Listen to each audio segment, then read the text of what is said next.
Hey now, it's Chris Fresh here, and welcome to another edition of Refreshing Thoughts, a YouTube show podcast. I can't figure out what it is where I talk about toys, geeky stuff, life, whatever sort of takes my interest. And going to be an interesting one. It is a Friday here in Melbourne, Australia. It is freezing cold. I finally have a heater for my toy room.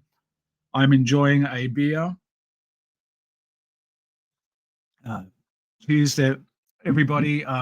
It's been a long week, but there's some good news here at the end of the week, and I've been holding off. I've had a few arrivals come in, and we are going to talk about that. But I went to get another arrival to show on the show, and I didn't actually bite. My good friend Julian James, who you would have heard in our intro from the Shine Worldwide, his band The Shine record the intro music. Heads are gonna roll for refreshing thoughts. You can tell it's been a long Friday. I'm tired. You can find his band The Shine at the Shine Worldwide, and you can hear rock and roll as it should be heard. Um, he told me that JB Hi-Fi here in Australia have got the new Superman figures by McFarlane Toys, and I had to go to Eastland, which is a local shopping center out here. I thought I'd pop into JB, and they had deluxe Lex Luthor, deluxe Superman, and pretty much every character. But the one Superman they had left in the deluxe with Crypto, the box wasn't mint, and I'm not sure it's an opener. And it's sort of weird buying a figure when you haven't seen the movie. And I'm optimistic about Superman. I'm really looking forward to seeing it. I'm taking my son Hunter and Lockie Hendricks from Renegades of Wrestling and Wrestle Rock, if you know him. I'm not taking him, he's coming along. We're going along to see it on opening day, and I'm really looking forward to it. And I have high hopes that it is going to be amazing. But it's, the figure was 54.95, which in the current climate for a deluxe figure is not crazy. But what if the movie doesn't resonate with me? And what if these, like a lot of McFarlane figures, end up on clearance? Like I was passing Toy World and they had Penguin. I almost got one because I love the show so much. He's $5 Australian, which is maybe like $3 US. For those playing along at home, or probably 99 pence if you're in England, the way the pound to Australian dollar conversion works. And yeah, so I may pull the trigger on it this weekend if I walk past one, but it felt like one I'm going to keep in box because I've already got a mulleted Superman with Crypto from McFarlane that's opened. But what's sort of weird about keeping it in box is rather than extra heads, there's replacement face plates, so you can sort of replace out the face, which is weird. It's weird to display. It's interesting with figures when they come with builder figure parts and extra heads and hands and arms. I wonder what you think. I kind of don't like it when it's visible in the packet. Like I can understand why it's visible in the packaging because it's added value and it's sort of trying to sell you on it. But to me, it sort of takes away from a really nice display piece. I don't know. Like, what do you think? Well, look, I open a lot of my stuff, but this just felt like maybe I'd get Superman and Superman only and leave him in box. And yeah, I don't know how I feel about that. I know I don't like extra body parts from builder figures on display. I got the Batman animated Christmas Joker, and there's a giant like Hercules part in the box that was visible, and it's not, I might have left it in pack if I opened it. It forced me to open it, and it was kind of cool. Like it's a cool figure. You hang little baubles on the crappy Christmas tree that it comes with and stuff. So I guess that was a good thing. Oh, look at me! I'm so parched. I'm downing beer, and if you've ever been to a Wrestle Rock show, it's not an unfamiliar sight. Um, but yeah, it was interesting. But speaking of hearing about toy news, I was listening to Toy Anxiety and Jacob Walsh on that show, who does sad comments like, you should check out their show. It's an awesome show. Um, he was talking about he's a big Jurassic Park fan, as we all are, and he was talking about a Tyrannosaurus Rex that he got that he felt is perhaps one of the best ones that's been released. And I've owned a Jurassic Park colossal T Rex before, and it was this giant abomination that was like an orange color. And like it was cool at the time of getting it, of look at this giant dinosaur that I'm getting, but it didn't last in my collection. I sort of moved it on. And yeah, so he was talking about this one, and I love a Tyrannosaurus Rex. When I was a kid, I had a poster from a museum that I proudly hung up in my room. And, I think the T Rex is iconic, and Jurassic Park, the original Jurassic Park movie, is iconic. I don't really have interest in the modern movies. I gave them a go.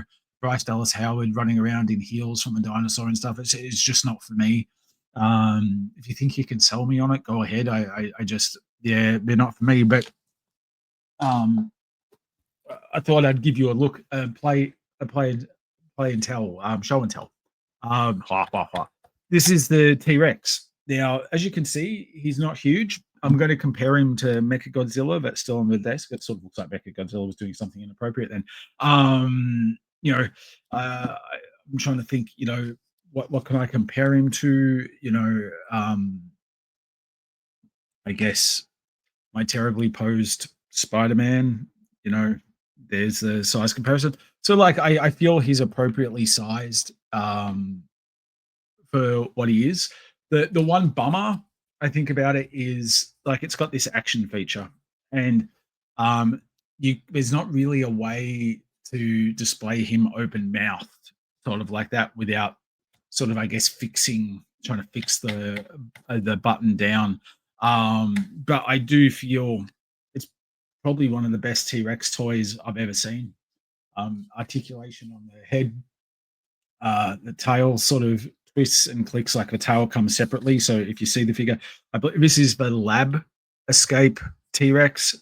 So obviously, I assume he's getting out, but well proportioned, really nice T Rex. So really happy to add him to the collection. He'll be sort of my representation of Jurassic Park, a movie that, like Terminator 2, like Ghostbusters, just legendary.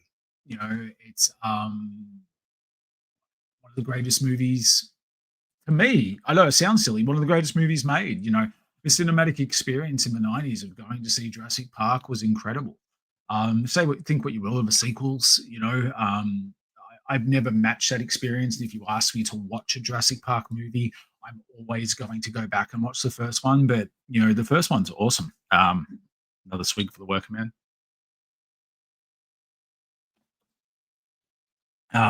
Yeah, but what else did I get? Well, speaking of Ghostbusters, somebody really cheaply was selling a real Ghostbusters comic book lot. And I've never owned a real Ghostbusters comic, even though, as you would have heard, especially on my previous refreshing thoughts, I love Ghostbusters. And some of the artwork is just really cool. Love seeing Slimer like that. Love seeing this. But what I was interested in was in the listing, they were saying complete with poster. So I'm guessing these comics. Oh, they did. Look at this. The comics come with a poster. There's Slimer getting spooked by some ghosts there. Let's keep flipping through. See what other posters we got. So we've got this issue here, issue 8.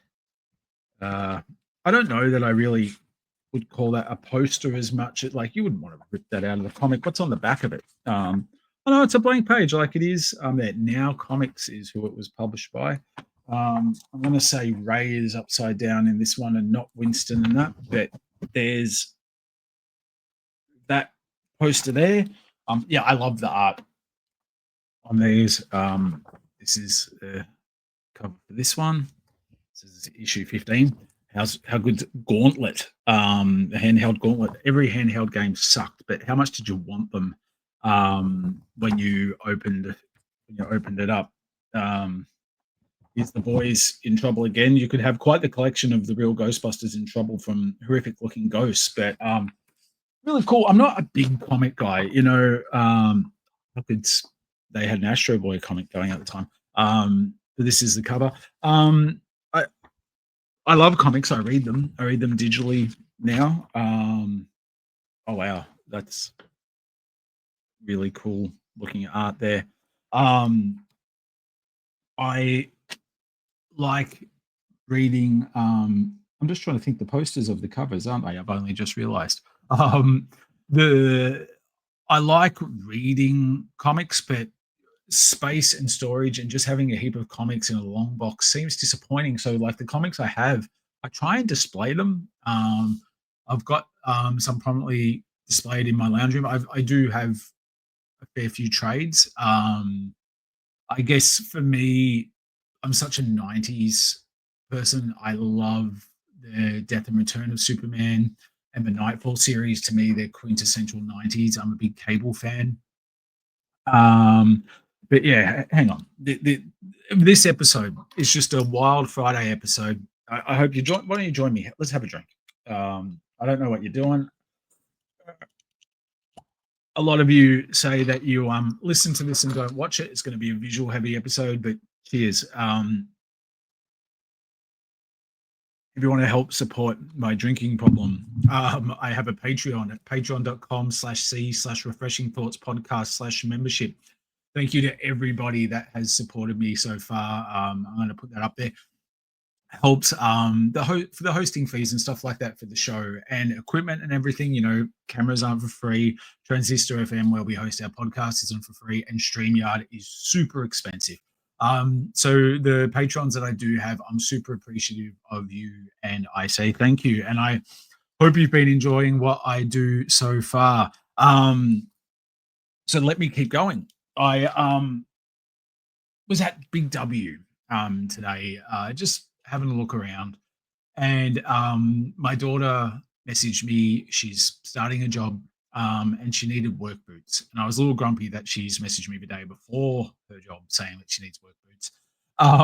But you know, I went and was looking at dollies, and they're having a big toy sale at the moment at Big W.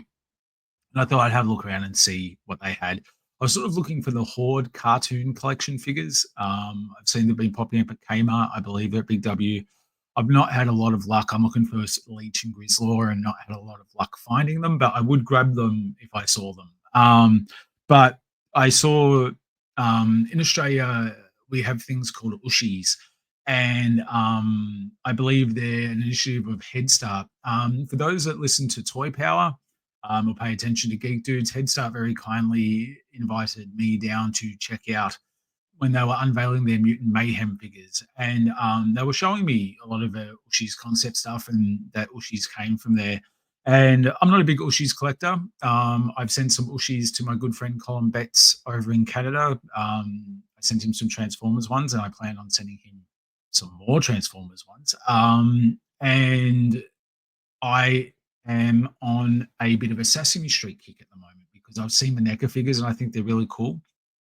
And I got my son Connor for his birthday really cool Sesame Street pajamas from Pete Alexander. I had no idea pajamas could be really expensive, and Peter Alexander showed me they can be, but he loves them and they're very comfortable. But you know, when I was a kid, Big Bird and Snuffy and Oscar and Grover and Bert and Ernie and the Count and Cookie Monster, you know, and the big dog that would run around. You know, like they were all iconic to me and still struck a chord with me. And shortly in America, I'm hoping that I can like they're one of the things I'm looking for the NECA Sesame Street figures. And I was walking past their Ushi section and I found these. As you can see, they are Sesame Street Ushis. How cute is that? It was only $6 for this pack, which is really cheap. And I thought it was really cute. What I would love is if it was Big Bird here and not Elmo, because Elmo sort of came after my time. I am so here, Cookie, Big Bird, and Oscar are my boys. Now, shout out to Abby Kadabi. That's more my son Hunter's. He's now 11. Abby was sort of around at his time. The Tickle Me Elmo thing and Elmo becoming this big deal was baffling to me because I was like, isn't Big Bird the main guy here? Like, what are we doing here? But no, apparently not. And Oscar the Grouch is just the best. But for $6, I thought this was a really cute set, so I couldn't pass that up. And it's funny, cheap, can't pass up seems to flood my collection, and I don't have room for it, and I don't know why I do it. And it wasn't the only time I did it in the past week. Excuse me, being rude to the camera, but who doesn't? Who doesn't, as a toy collector, go past the Hot Wheels section? Now, I'm not a Hot Wheels guy. I'm fascinated by the dudes that drag their poor girlfriends around to look at the Hot Wheels they flip through. It's overwhelming to me to see how many Hot Wheels are on the racks at any one point in time. I'm only ever after pop culture ones, and I have a very hard time finding them.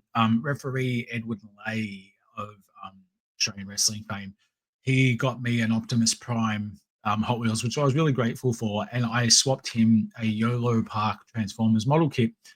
And would you believe he got a chase? And I couldn't believe it. Like, I can't get a chase, and he got a chase. But I was very great. I was happy for Edward. But when I see something like this on the shelf, I have which is for those listening, it's the Ninja Turtles Party Wagon, and it's sort of bigger than the one I've had previously, I'm pretty sure. I have a really hard time passing it up, and it's so silly because I don't really need it. I don't really want it, and I don't really have room to display it. But I still get that buzz of I see that logo, and it's like I need that. And am I the only one? Like, and it's like, how come I wanted to get nuts? They had the '89 Batmobile, and it's a pullback and drive sort of Batmobile, as you can see, showing the action there. Like, I had to get it. Like, it's the '89 Batmobile. It's like, can't miss that. I don't know how many '89 Batmobiles I need. I still am eyeing off that Todd improved Batmobile that comes with Nuts himself.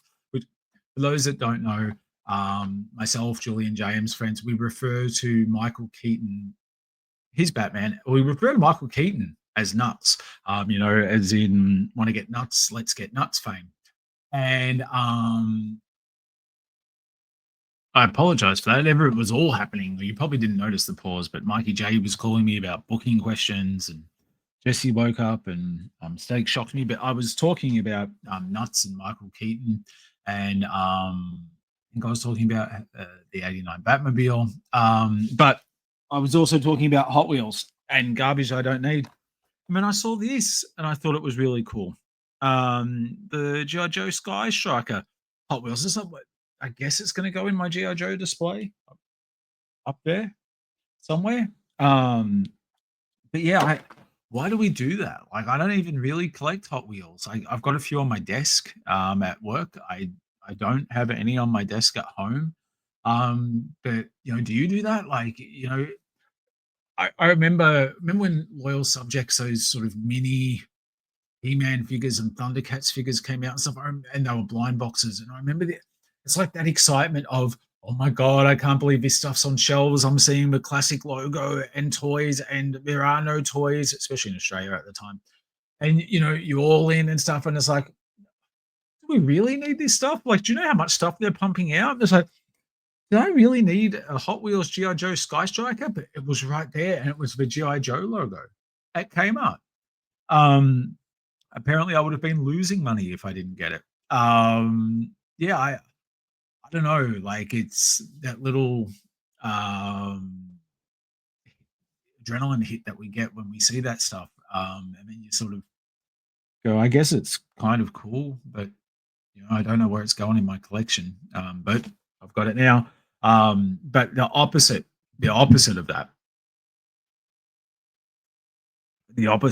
of that, is when you get a collectible that you've been waiting on for a long time. And I've talked about wrestling toys on here in the past, and I've talked about Hasbro style figures and the retros and everything that's come out of that.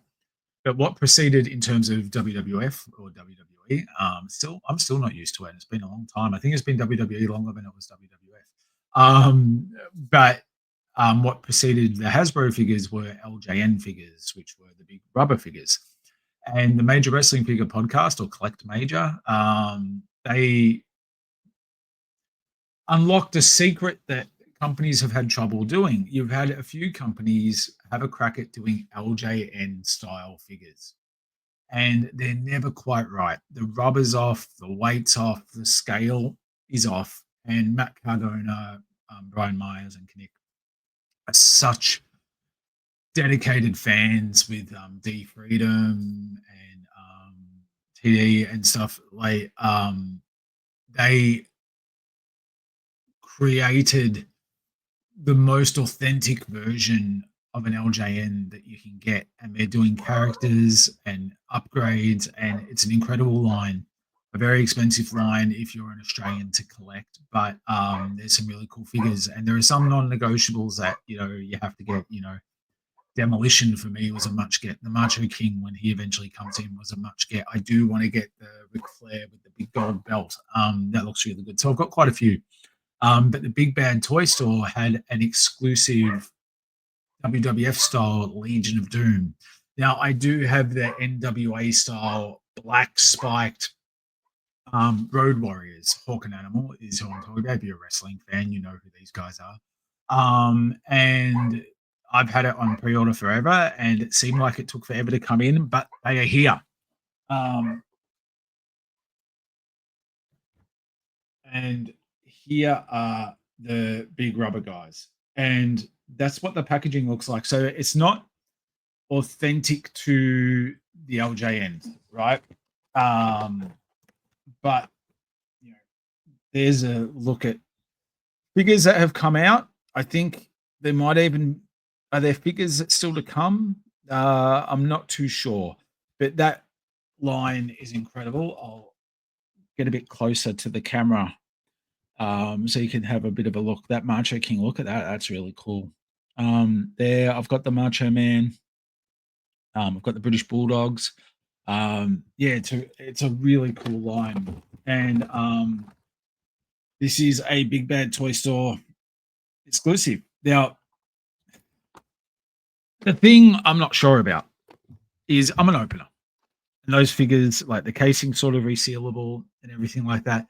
But I've already got the Black NWA style Road Warriors open. And do I open them or do I leave them sealed? I'm definitely going to keep the packaging. Let's see how easy it is to open. And maybe that'll guide me on whether we have a look at them unboxed. Let's have a look at that. Carding came right out easily. You've got a plastic tray at the back. I should pour some water in that and create a blob. And was actually really easy to open. Does it pass the rubber smell test? It's not a bad smell. That figure of Hawk, incredible. Now, what is really amazing, I'm always afraid of paint rub. Spikes come off.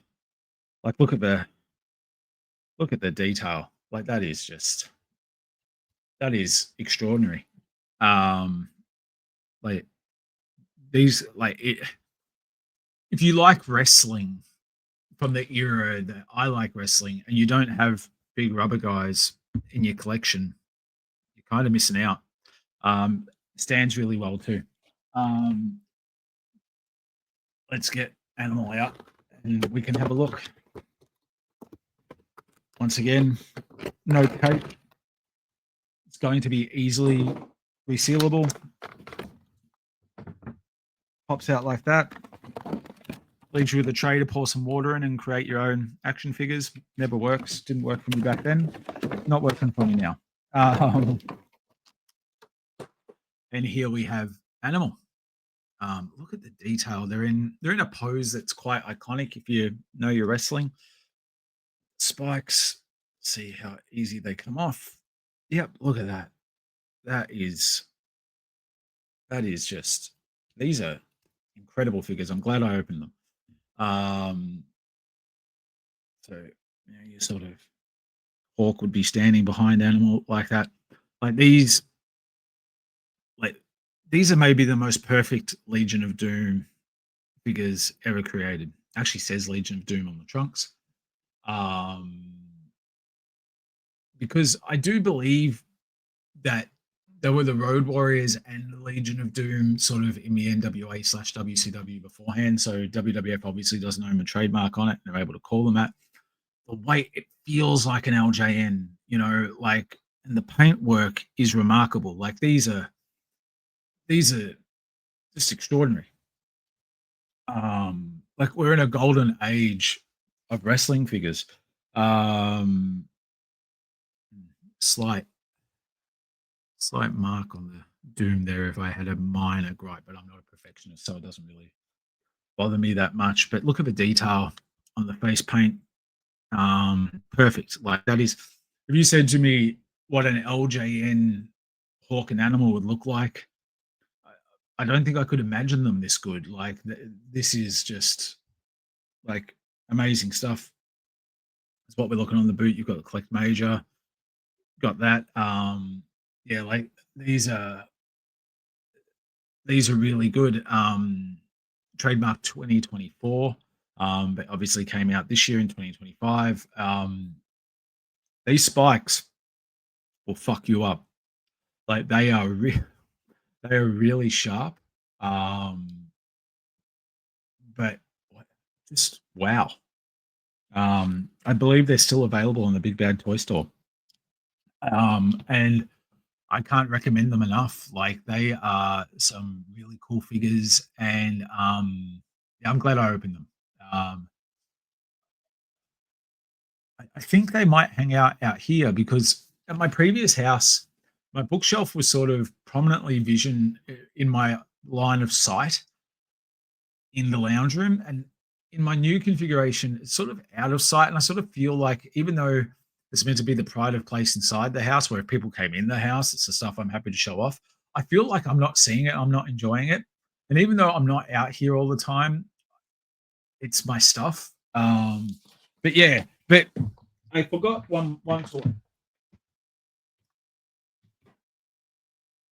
There was one more toy that when I was hunting for a board, I did find this guy. It's a Masters of the Universe cartoon collection web store, and I've always thought web store was really cool. Now I didn't get Spycore and Clawful. I did see them, but I don't know how deep I'm going to go on cartoon collection. I I've got the Filmation line from Super 7 and Mattel, and it's not perfect. Like there's no Ram Man. He's a one that stands out to me. There's a few characters sort of missing in it. I don't know that there's did Leech miss out? I don't know if Leech missed out. I can't see. But there were a few prominent characters missing where this line is sort of fleshing them out a bit more and it's in the classic He-Man scale. This I have no hesitation in opening. Let's have a look at what we've got. Now, what drives me crazy is even though we are here, the comic book, the Australian version is like the European version, it's like the internationals. There's no writing in the comic book, right? Unlike the US versions. Scully's turned into a moth. And I really think that's silly because I honestly believe people in foreign countries won't care about English writing in the mini comics. I could be wrong. If you speak a foreign language, like, would it bother you if this is written in English, or is it more annoying that there's no words in there and you've got to imagine the story yourself? To me, that seems ridiculous. I don't know why. I don't know why they do that. I've got a few American figures, and the mini comics certainly, like the art's beautiful. Like, look at that He-Man on Battle Cap; it's great. But yeah, I disagree with that decision and feel that it sort of holds back the line in international markets. Web Store is not going back to his packaging. What's this? Look at that. I'm not a true fan. Like, who is that? They, am I missing something? Um, who is that little guy? Is that from an episode that I can't remember? I guess it is. Am I going to need my knife of doom? Mattel, very anti-shoplifter. Lucky He-Man figures have the power. Right, he's out. I'm not going to. Can I pour water into this and create some sort of ice abomination of website? I'm not going to do that, but as a kid, I absolutely would have. Got that there. I can dangling there. He's going to argue with Mechagodzilla about who should be on the desk, and Mechagodzilla's not going anywhere. Now let's see if we can crank it back. Oh no! Oh, here we go. We can crank. I was worried for a second that I'd never get his hook back, but a valuable lesson I learned in life from manager at Jewel Supermarket. I was using a screwdriver and he could see I was useless. My father didn't show me anything. And he goes, righty tighty, lefty loosey. And my mind was blown. And I was like, oh my goodness. But God, Jim, you've done it. It was also the same job that when I was a young man, you know, I didn't grow up an only child, but my siblings are much older than me. I do have a sister. Ways of the woman were not for 17-year-old me. And I'm wheeling stock. And if you've ever worked in a supermarket, you know, you drop the stock where you're going to be putting it onto the shelf and stuff. And I dropped a box by where the paper plates and knives and forks and stuff are for a picnic or a barbecue or something. I dropped a box there and somebody goes, why'd you drop the sanitary napkins there? And I go, says napkins. And they go, sanitary napkins? They're like, pads, you idiot. And I was like, you know, eventually it's explained to me what sanitary napkins are used for. And it's like, that's the perfect description of what a moron I am. And still continue to be like, not the brightest bulb. But like, these are cool figures. I do feel they started off at a really great price. And I think in Australia now they go for about $26, which I think is a little high, if you ask me. Getting a little high. I think 15 to 20 would be the sweet spot for me. I don't know what they go for in England and America and Europe and the like, but yeah, it just seems a little pricey, but they are cool figures. The problem I have is it's a real bitch to get into my shelving where I've got my He-Man stuff, same as my turtle shelving. And I've actually got a project that I'm going to do later on in the year where I bought secondhand off Marketplace years ago. These Billy bookcases, really heavy glass doors on them, and they're just a bit wonky after all the moves and all the years and stuff. And I think I'm going to get 4 new Billy bookcases, no doors, and replace these cabinets, get rid of them, put them out on hard rubbish, and just have a bit more stable cabinets that are a bit more accessible. Because even when I open up the DTOFs, they've got that little magnet, and my case rocks, and it's tough with some figures. Like they drop every time, and it's like, oh, I've got to open it and like it's a real bugger sometimes. So yeah, I'm sorry to the audio listeners for such a visual episode, but you know, sometimes a brother wants to kick back, have a beer on a Friday, and show off his new dollies. Nothing wrong with that. It's not a ton of toy news that has really grabbed my attention. I know they showed the really cool San Diego Comic Con exclusive, and Cray Cray for Anakin Skywalker and Obi-Wan Kenobi on the Mustafar platforms and stuff. I thought it looked really cool. I heard the price was like 110 US or something. It's like, sheesh. You know, I thought they were the chosen ones. I don't think I could afford them at that price. Like, I do think they're cool, but I don't know where I'd put them. I don't really like Star Wars, but I love that scene, and I'm on a high from Revenge of the Sith. That's how they get you. But yeah, it's I guess my question is there pointless stuff that you can't pass up when you walk past it? You, you know you've got no room for it. For some reason, the logo grabs you. I'm always impressed by the restraint of like a Sean Fuster, who's a collector. Um, and I always talk about Ben Sachs, Shredder 1982. Check out his collection. His restraint on buying stuff is remarkable, where the rest of us have terrible restraint.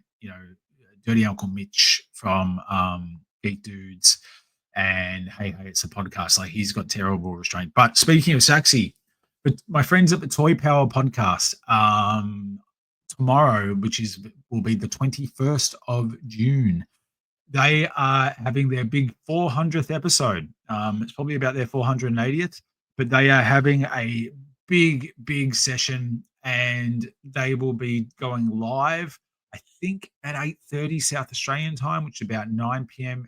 Australian Eastern Standard Time. Look at their socials. I'm sure it's going to have all the information there, but you should check out their podcast. The boys deserve to be celebrated, and they're a remarkable podcast with remarkable people, and it's a remarkable achievement. So many podcasts give up the ghost after just a few episodes. Even Refreshing Thoughts is going longer than you'd think, but with the outlay of StreamYard, I better get this going. And yeah, go support them. Go support me. I would love it if you supported me because liking my videos, subscribing to the channel is going to help everything grow. If I had as many people subscribe as I had listen to the show and watch it and stuff, it'd be pumping. I'd love to get over 100 subscribers, and I know that sound on YouTube. I know that sounds really small to a lot of people, but to me, that would be quite an achievement when I didn't know if I'd even get 4 or 5 viewers. I subscribe to YouTube Premium. My kids, all they watch is YouTube. I watch a lot of YouTube, can't stand the ads. It is super expensive. So I understand the experience of watching this for those that don't subscribe to YouTube Premium probably isn't that great. Because you're going to be getting ads all the time. So I appreciate anybody that is taking the time to watch me on YouTube and even listening to me on Transistor FM, or you're not listening to me on there, it's hosting me. But Apple Podcasts, Spotify, the like. I appreciate anybody that's put in the effort to check out what I'm doing. But yeah, if you could subscribe to my YouTube channel, click like, even if you're not necessarily watching the full thing, it all helps. And thank you to everybody that has done so already. I think I'm going to leave it there. Happy Friday to all those that observe and celebrate. Shout out to the workers that work the weekends and the late nights. I'm thinking of you too. I'm going to have another beer or 3, and I'll speak to you in a little while.